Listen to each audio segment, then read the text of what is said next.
Alright. Hey everyone, today we're going to be talking about bioluminescent signaling in animals. Basically, how certain creatures use the light they produce themselves to communicate. I'm Mitchell, and I'll be kicking things off along with Seth and Lucas.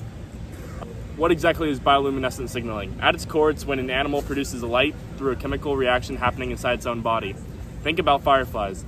They have special organs in their abdomen where a molecule called luciferin reacts with oxygen, and an enzyme called luciferase drives that reaction to produce a yellow-green glow.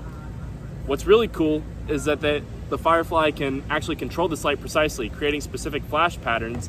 The main reason they do this is communication, especially for finding a mate, but it also works as a warning to predators since many fireflies actually taste terrible and are toxic.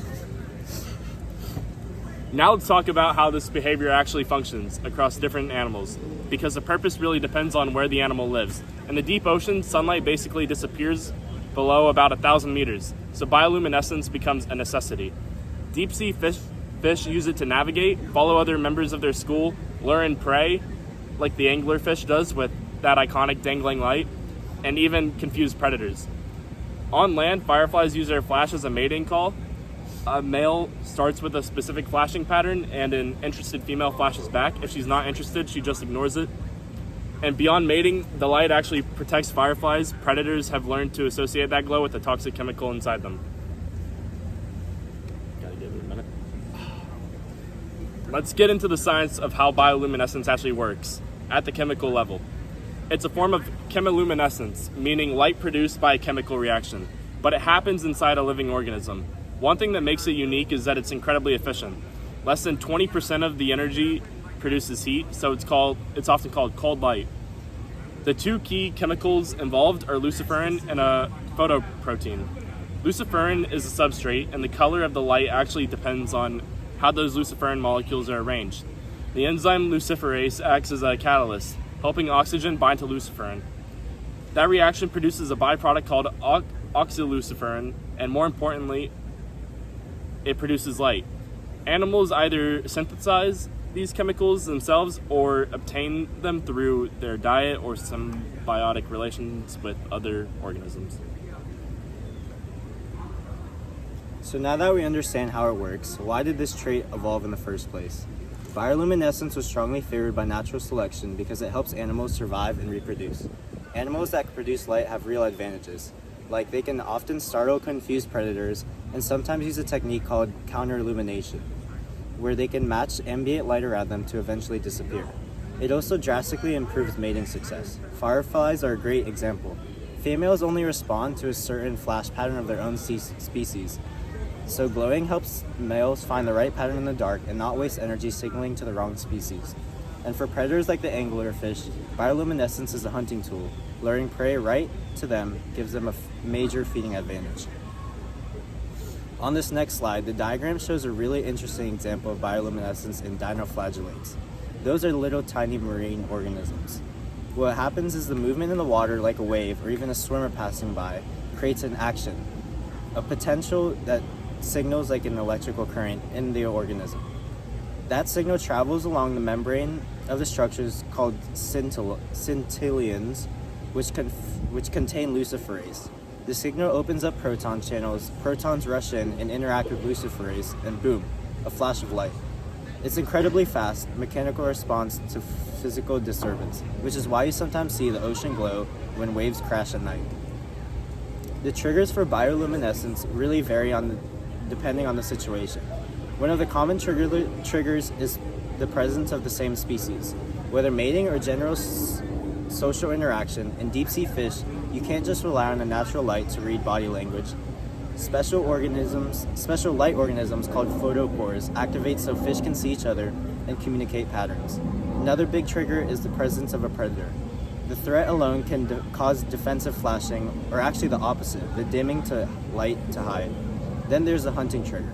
For species like the anglerfish, hunger of the proximity of prey is enough to activate that dangling lure above their mouth to draw victims in. Bioluminescence tends to show up in very specific environmental conditions. It's most effective in dark settings, whether that's deep underwater or land at night, because that's when the light is actually visible. It's especially common in deep sea habitats between 200 and 1,000 meters down, where virtually all organisms depend on produced light rather than sunlight. Physical disturbances like waves or an attack can also set it off.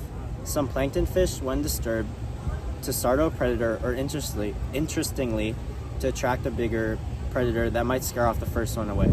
And of course, the presence of a potential mate is a major trigger.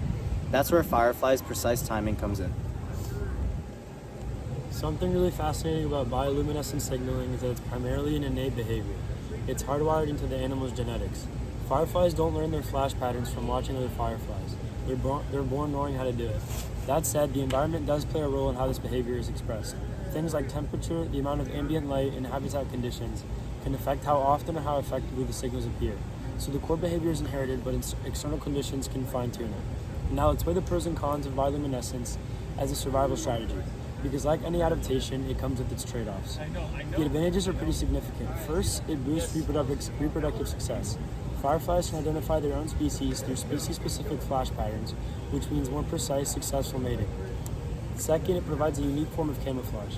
In the deep ocean's twilight and midnight zones, some organisms can actually tune their own glow to match the surrounding light level, making them essentially invisible to predators looking out from below.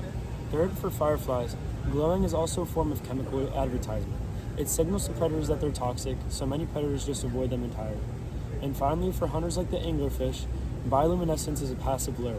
It brings prey right back to them in environments where there's basically no other light source. But there are real costs too. Producing light requires energy that could otherwise go toward growth, movement, or reproduction. The light can also backfire and actually attract predators rather than deter them, making the organism more visible than it wants to be. Maintaining the specialized chemical structures needed for bioluminescence takes ongoing biological resources, so only animals that get a net benefit from the trait keep it throughout generations. A good example is a cookie cutter shark. It uses belly bioluminescence for camouflage in deep water, but if it moves into shallower, brighter waters, the same light gives it away instead of hiding it. So the core trade-off is the energy and risk invested in bioluminescence has to pay off in survival and reproduction. Otherwise, natural selection would eliminate it. Some examples are the fireflies in the family Lampradidae that exhibit this behavior.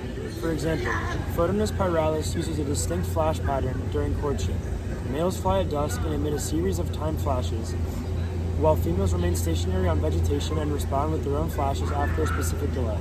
This exchange allows individuals to identify members of their own species and locate potential mates. The timing, duration, and pattern of flashes are highly specific, and even small differences can prevent successful communication between individuals.